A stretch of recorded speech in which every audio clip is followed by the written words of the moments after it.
천국에 가는 비유들에 대해서 지금 공부를 하고 있는데, 오늘 7-1 천국의 비유들로는 9번째 시간입니다. 오늘은 포도원 일꾼들의 비유에 대해서 공부를 할 겁니다. 그러나 이 앞 시간에 우리가 미처 마치지 못했죠. 불의한 종의 비유에 공부를 했었는데 다 마치지 못해서 잠깐 하고 포도원의 일꾼들 비유를 공부하도록 하겠습니다. 지금 마태복음 18장에 우리가 불의한 종은 어떻게 했어요? 자기는 많은 빛을 이렇게 1만 달란트나 그렇게 빛을 탕감받았는데 자기의 100데나리온 그 빚진 자에게는 용서를 하지 않고 갚을 때까지 감옥에다 집어넣었어요. 그러니 그걸 알게 된 왕은 어떻게 됐습니까? 그 불의한 종을 갖다가 행리에게 넘겨버렸죠.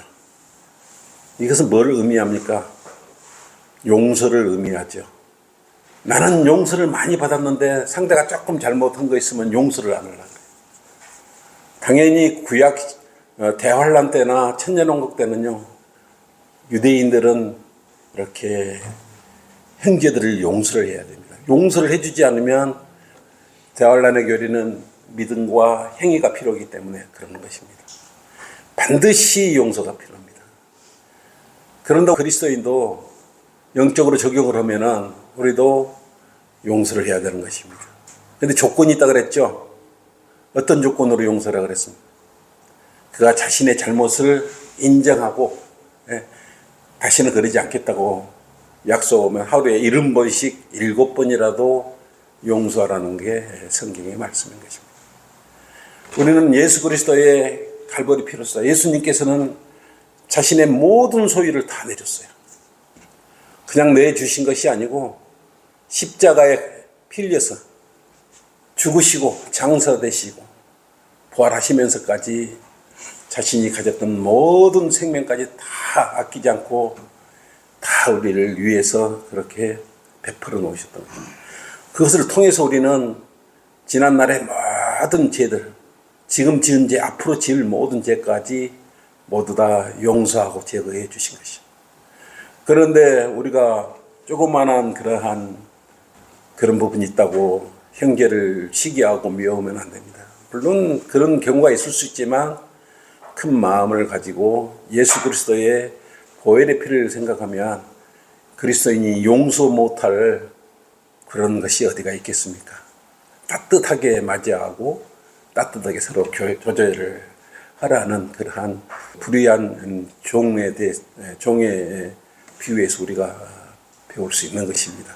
이런 것을 하나씩 공부를 통해서 알면서 또 이대로 아는 것에 그치는 것이 아니고 실질적으로 우리가 그것을 행해야 된다는 것입니다.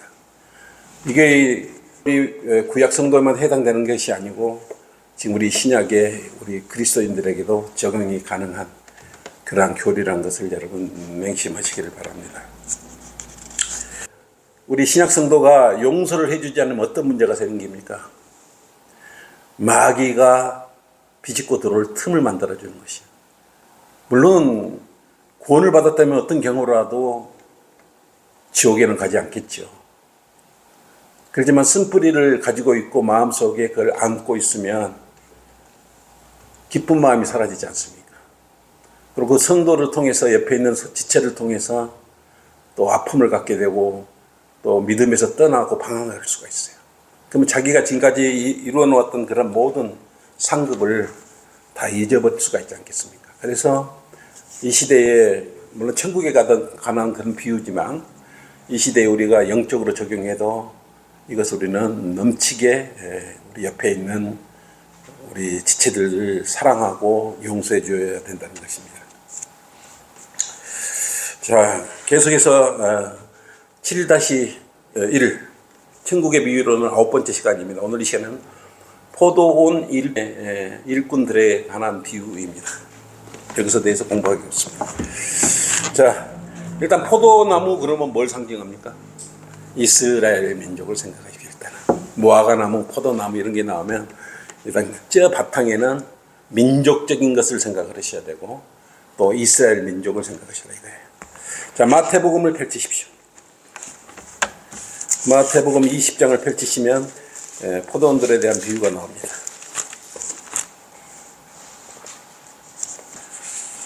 1절에서 16절까지인데요. 너무 많으니까 6절까지만 이렇게 함께 봉독하겠습니다. 마태복음 20장 1절에서 6절까지만 함께 봉독하겠습니다. 포도원 일꾼들의 비유. 시작. 천국은 마치 자기 포도원을 위하여 일꾼을 구하러 아침 일찍 나간 집주인과 같으니, 여기서 집주인은 하나님이시죠. 그 주인이 일꾼들과 하루 품삯을 한 데나리온으로 정하고 그들을 자기 포도원으로 들여 보냈더라. 그가 제3시경에 나가서 일하지 않고 장터에서 서성대는 다른 사람들을 보고 그들에게 말하기를 너희도 포도원으로 가라.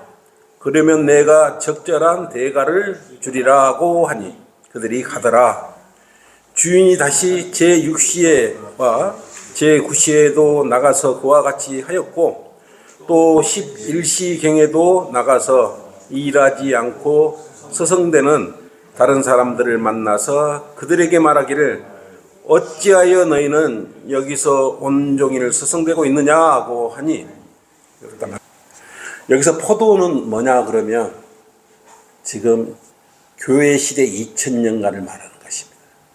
기본적으로. 그래야 이게 여러분이 천국에 대한 포도원 일꾼들에 대한 비유를 우리가 여러분이 자세히 알 수가 있는 것입니다. 그래 여기 일꾼들은 2000년간 일꾼들이에요. 포도원에서 집주인이 지금 일꾼들을 데리러 나갔지 않습니까? 그 일꾼들은 2000년 동안 교회 시대에 일할 일꾼들을 이렇게 구하라고 지금 나갔던 것입니다.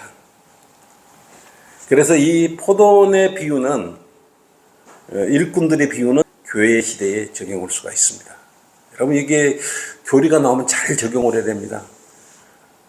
은혜복음 시대에 적용할 말을 또 대환란 시대에 적용할 교리를 우리 교회 시대로 가져오면 믿음과 행위 왔다 갔다 해가지고 이게 짬뽕이 돼버립니다. 그래서 반드시 저는 교리적으로 이거는 어느 시대에 해당된다고 먼저 나가 여러분들한테 말씀드리고 공부를 하지 않습니까?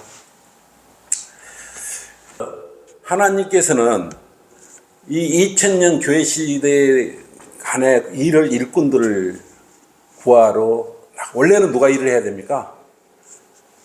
포도원의 일꾼은 원래는 이스라엘이에요. 이스라엘 민족. 유대 민족들이, 일꾼들이 일을 잘했으면 2000년간의 그러한 교회 시대는 없었겠죠. 그러니까 지금 포도원에서 본연의 일을 하는 그러니까 유대인들은 천국의 신비 속에 감춰져 버렸어요. 교회 시대에 천국이 감춰져 버렸단 말입니다. 그렇기 때문에 지금 교회 시대에는 포도원에서 일꾼들이 누구냐 그러면 2000년 동안 이 일꾼들이 7개 교회 시대가 있지 않습니까? 에베소서, 스무나, 퍼가모, 두아티라, 사대, 필라델피아, 그 다음에 지금 마지막 라오디케아. 이 7교회 시대에 포도원에서 일할 일꾼을 찾고 있는 것이에요.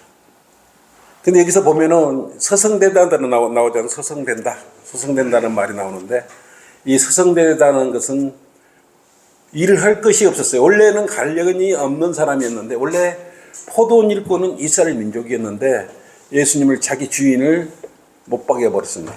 십자가에 못 박아버렸기 때문에 천국의 신비는 지금 교회 시대에 감춰져 버렸고, 지금 2000년간, 그 이후에 2000년간 일할 일꾼들이 누구냐? 지금 서성되는 사람들, 시장에 가서 서성되는 사람들을 상대로 지금 시대별로 일꾼들을 모아갖고 오는데, 어떻게 계약을 했습니까? 한 데나리온으로.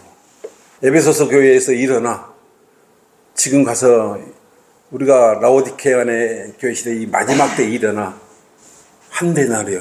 이게 누가 이긴 것 같아요? 원래 우리가 제일 이기죠.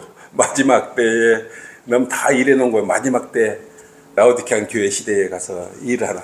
서성대다가 이렇게 구원받고 나서 주님의 일을 하는 여러분들이야말로 큰 복을 받은 사람 아니겠습니까? 이걸 근거로 해서 오늘 성경 공부를 하면 여러분 많은 그런 지식을 얻을 수 있어요. 마태복음 19장 27절 앞쪽 한번 보세요. 베드로가 어떻게 말을 했나 그러면,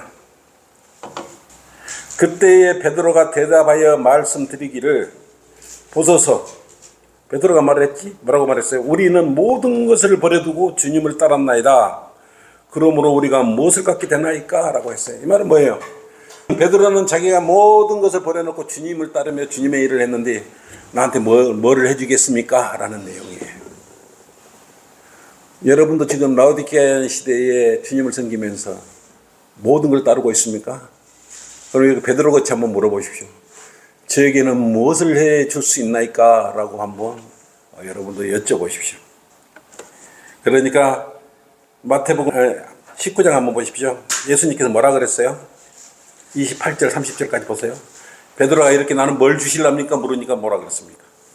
예수께서 그들에게, 제자들에게 말씀하시기를, 진실로 내가 너희에게 말하노니 나를 따르는 너희들은 인자가 자기 영광의 보좌에 앉을 새 세대에 너희도 12보좌에 앉아 이스라엘 12지파를 심판하리라. 일단은 뭐가 있습니까? 예수님께서 재림해서 보좌에 앉으면 일단은 12지파를 심판할 수 있는 그러한 권한이 주어지죠. 또 내 이름을 위하여 집이나 형제나 자매나 아버지나 어머니나 아내나 자식이나 토지를 버린 사람은 100배로 받는다고 그랬어요. 그뿐만 아니라 뭐를 받는다고 그랬습니까? 영생을 얻는다고 그랬어요. 영생을. 그래서 먼저 된 자로 난중되고 또 난중된 자로 먼저 된다고 그렇게 했는데 29절 보세요. 그 다음에 100배로 받는 거예요. 100배로. 그래서 지금 여러분께서 행하시는 여러 가지 주님을 섬기는 일들이 그저 없어지는 것이 아니고 성경대로 100배, 60배, 30배로 여러분을 받을 수 있는 것입니다. 자, 그 밑에 20장 1절 보세요. 이 포도원 일꾼은 그러면 누구냐? 일꾼 한번 살펴보죠. 천국은 마치 자기 포도원을 위하여 일꾼을 구하러 아침 일찍 나간 집주인과 같으니 그랬단 말이에요. 집주인은 누구라 그랬습니까? 하나님이라 그랬죠. 여기 포도원은 이스라엘. 포도원은 이스라엘이에요. 우리가 이걸 하나 관련 구절을 찾아봐야 되겠죠. 왜 포도원이 이스라엘인가? 이사야 한번 찾아보십시오. 이사야 5장 1절을 한번 보십시오. 하나님의 포도원에 대한 비유죠. 이제 내가 나의 지극히 사랑하는 자에게 노래하리니 그의 포도원에 관하여 나의 사랑하는 자의 노래를 부르리라. 나의 지극히 사랑하는 자면 심히 기름진 산에 포도원을 가졌도다. 이렇게 말을 했단 말입니다. 그죠?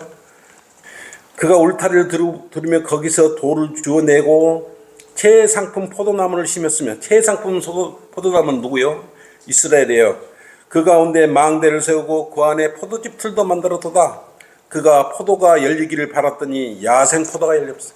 이스라엘 민족들은 참포도를, 하나님께서는 참포도나무를 심어놨는데 얼마나 완고한지 뭘로 되었냐면 야생 포도가 열려버렸어요. 야생 포도가 열려버렸어요. 오 예루살렘 거민들과 유다 사람들아, 지금 내가 고하노니 나와 내 포도원 사이를 판단하라. 내가 내 포도원에 행했던 것 외에 무엇을 더 했어야 하느냐? 내가 포도 열리기를 바랐는데 야생 포도가 열리면 어찌된 일이냐? 성경대로 믿는 사람들에서 성경대로 잘 믿고 섬기라 그랬더니 왜 뛰쳐나가냐? 웬일이냐? 왜 쓴뿌리를 가지고 있느냐? 이런 말이에요. 이제 가라. 내가 내 포도원에게 할 일을 너희에게 말하리라. 내가 거기서 울타리를 걷어 내어 먹히게 할 것이며 거기에서 담을 헐어 짓밟히게 하리라. 내가 그것을 항폐하게 두리니 가지를 치거나 갈지도 못하게 되어 찔레와 가시를 내게 하리라. 내가 또 구름에 맹하여 그 위에 비를 내리지 못하게 하리라. 만군의 주의 포도는 뭐라 그랬습니까? 7절. 만군의 주의 포도는 이스라엘 집이라고 그랬어요. 여기서 그래서 포도는 이스라엘 민족, 이스라엘 집이에요. 유다 사람들은 그의 기뻐하는 초목이라. 그가 공의를 바랬으나 압제만이 보이며 의를 바랬으나 부르짐만 보이는 것이다 그랬어요. 포도를 심었는데 야생 포도가 되고 야생 포도 열매가 이렇겠어요. 그것이 웬일이냐? 그래서 어떻게 됐습니까? 유대민족 1900년 동안 세계를 방황하고 유랑하면서 집도 없이 민족들로부터 이방인들로부터 가시와 핍박으로 받았지 않습니까? 이러한 내용을 알으셔야. 그러고 나서 천국은 신비 속에 감춰져 버렸던 것입니다. 그래서 이것이 어디로 갔습니까? 이 소출을 받아가지고 이제 어디로 왔습니까? 이방인들 교회 시대로 넘어왔습니다. 교회 시대에 그러면 누가 일을 해야 돼요? 일꾼들. 이제 그때 그래서 우리 일곱 교회 시대에 일할 일꾼들, 서성되는 사람들이 이제 지금부터는 이제 예수 그리스도의 갈보리 십자가 피로써 거듭나고 구원받고 하나님의 일꾼이 되는 것입니다. 그래서 포도원에 이제 대신 가서 지금 일꾼이 되는데 다 한 데나리온이 한 데나리온 맞습니다. 왜냐하면 유대인들의 소출을 빼앗아서 이방인들에게 주리라 이랬단 말입니다. 마태복음 21장 38절 보십시오. 그러나 그 농부들이 그 아들을 보고 상의하기를 이 사람은 상속자니 자 그를 죽이자. 그리고 그의 유산을 차지하자고 하며 그들이 그를 붙잡아 포도원 밖에 내어 던져 죽였느니라. 그러므로 포도원 주인이 오면 그 농부들에게 어떻게 하였느냐라고 하니 41절 뭐라 그랬습니까? 그들이 주께 말씀드리기를 그가 그 악한 자들을 비참하게 죽일 것이며 또 그 제때에 소출을 바칠 다른 농부들에게 새로 주리라 그랬다.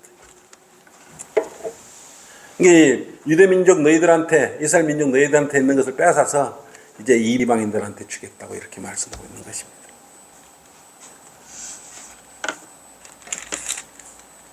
그래서 지금 이방인 교회, 성경대로 믿는 믿음의 교회들이 쭉 이어져 내려오고 있죠.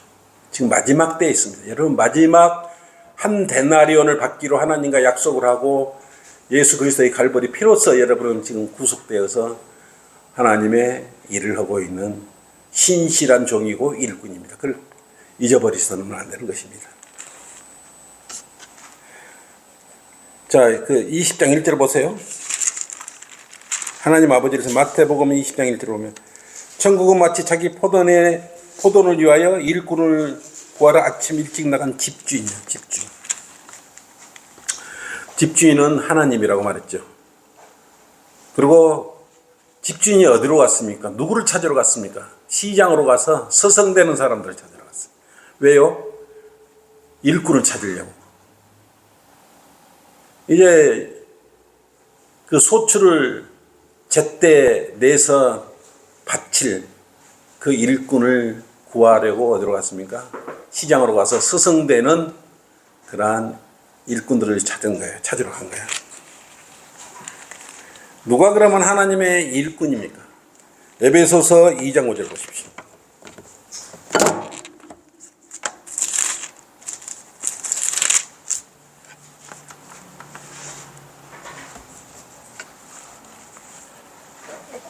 (2장 2절에서 5절까지요) 전에는 너희가 그들 가운데서 이 세상의 풍조를 따르고 공중권세자의 통치자 곧 지금 불순종의 자녀들 안에서 역사하는 영을 따르. 여러분은 요 소출을 받지 않았으면요 이 상태로 끝나는 거예요. 2절로. 그리고 어디로 가요? 지옥으로 가서 영원한 고통 속에. 왜? 사탄막의 악한 영을 따라다가 살다가 그냥 죽는 거예요. 그렇죠? 이해했습니까? 네. 그런데 3절 보세요. 그들 가운데서 우리 모두가 이전에는 우리 육신의 정욕들 가운데서 행하였으며 육신과 마음의 욕망들을 이루어 다른 자들과 마찬가지로 본래 진노의 자녀다. 우리는 본래 진노의 자녀였어요. 그러나 4절로 그러나 자비가 풍성하신 하나님께서 우리를 사랑하신 그의 큰 사랑, 그 큰 사랑은 뭡니까? 큰 사랑이 뭐예요? 예수 그리스도께서 갈보리 십자가에서 빌려 죽으시고 장사되셨다가 삶을 살아나신 그 놀라운 그 사랑을 우리가 믿고 받고 이렇게 안으로 영접했다 이거예요. 그러고 나서 여러분은 이제 구원을 받게 된 것 아니겠습니까? 그래서 여러분은 이제 포도원의 일꾼이 되는 자격, 요건을 갖춘 것입니다. 죄인에서 이제 뭐가 됐습니까? 은혜로 여러분들은 구원을 받게 되고 포도원에서 일할 이 일꾼이 된 것입니다. 근데 이 포도원 일꾼들에 비해서 집주인이 아침부터 몇 시까지 11시까지 보면은 일한다고 그랬어요. 제 11시까지. 11시가 뭐냐 그러면 뭐예요? 아침은 에베소서 교회고 11시는 지금 라오디케아인 교회 시대. 이게 초대 교회에서부터 지금까지 전체 전 기간 동안에 교회 시대에 일할 일꾼을 이렇게 구해서 지금 여러분은 그 중에 마지막 때 일하고 있는 일꾼들이라고 해요. 교회 시대와 관련해서 이 일꾼들을 우리가 적용을 한번 해보면 아침 일찍 서성거리다가 아침 일찍 이렇게 뭡니까? 그 포도원 일꾼으로 한 데나리를 받고 일꾼들은 누굴까요? 그것은 초대교회의 사도들이에요. 사도들한테 적용시키면 됩니다. 마태복음 19장 27절을 보세요. 그때 베드로가 대답하여 말씀하시기를 보소서 우리는 모든 것을 버려두고 주님을 따랐나이다. 그러므로 우리가 무엇을 갖게 되나이까? 라고 이렇게 했을 때 한 데나리온이라고 말했습니다. 먼저 제11시경의 일꾼들은 에베소서 아까 2장 20절로 사도들과 선지자들의 기초 위에 시작된 초대교회 에베소서 교회에서부터 마지막 라오디케아 교회 시대죠. 그 다음에 제11시경의 일꾼들은 결국은 누구예요? 마지막 교회 시대에 사는 그리스도예요. 그래서 여러분요 성경책 읽을 때요 이게 시기적으로 이 천국에 대한 비유를 이렇게 공부할 때 제11시가 나오면 라오디케아 교회 시대가 1900년도에 AD 1900에서부터 언제까지예요? 주님 오실 때까지예요. 주님 오실 때까지가 1900년이에요. 1900년부터 제일 오실 때까지 제11시라는 것을 알고 그 기간에 지금 속한 성도들이 여러분이라 이거예요. 20장 6절 한번 보십시오. 또 제11시경에 나가서 일하지 않고 서성대는 다른 사람들을 만나서 그들에게도 말하기를 어찌하여 너희는 여기서 온종일 서성대느냐? 그래서 온종일은 유대 시간을 어떻게 되냐 그러면 우리는 저녁 12시에부터 그러잖아요. 양력은 로마 태양력 그러잖아. 밤 12시에서 다음날 12시가 하루잖아요. 그렇죠? 밤 12시부터 이게 우리는 저녁이라고 하지만 유대력은 어떻게 하냐면 오후 6시부터 다음날 6시까지예요. 그 다음날 또 저녁 6시까지가 하루예요. 이게 태양력으로 보면 6시경까지가 하루예요. 유대력은. 이게 유대력은 어떻게 나와요? 밤이 되고 아침이 되니라고 나옵니다. 그래서 성경을 창세기 읽을 때 보면은요, 아침이 되고 밤이 되니가 아니고요. 어떻게 됩니까? 밤이 되고 아침이 되니, 자꾸 밤이 되고 아침이 되니. 이것은 유대력에 따른 것이에요. 절기상. 이걸 맞춰야 여러분은 아주. 그러면 아침 새벽 6시면은 0시예요. 유대력으로. 그게 아침 일찍인 거예요. 여러분 그 시간 개념을 알고 성경을 읽고 묵상해야 이걸 이해할 수 있는 것입니다. 이 12시간을 온 종일이다 그랬으니까 밤은 아니고 온 종일 중에 24시간 동안에 밤이 12시간, 낮이 12시간으로 봤을 때 해가 있는 시간을 온 종일이라고 말했을 때 이걸 12시간으로 적용해 보면 어떻게 몇 시간 나올 것 같아요? 166.6666666으로 6이 끊임없이 나갑니다. 6은 뭐예요? 사람의 숫자입니다. 성경에서 6은 사람의 숫자예요. 그리고 무한 반복으로 6이 이루어지는 것입니다. 12로 나누면, 그죠? 한 시간을 온종일을 12시간으로 나누면, 일을 시간은 낮에 온종일 12시간이에요. 교회 시대 2000년을 나누면 한 시간이 166.66666 끝없이 6으로 이어진다 이거예요. 이해했습니까? 왜 6입니까? 사람의 숫자. 일을 끊임없이 하라가 돼요. 그때 그러면 완전한 수는 뭐예요? 7입니다. 하나님은 7법칙으로 일하시고 7으로 일하시기 때문에 그래요. 그래서 6은 7이 와야 완전한 수가 됩니다. 그렇기 때문에 6이 끝날 시점은 예수님께서 재림하실 때 이게 끝나는 것이죠. 그래서 하나님께서 은혜 아래서 일하고 있는 사람들을 결산할 시점은 주님께서 재림하실 때 우리를 공중에 불러주셔서 우리는 그리스도의 심판석에서 이렇게 계산을 하겠죠. 회계적으로 회계를 봐야 되지 않습니까? 회계를 하는 거죠. 네 경점으로 이것을 이제 나누어 이렇게 우리가 볼 수 있는 것입니다.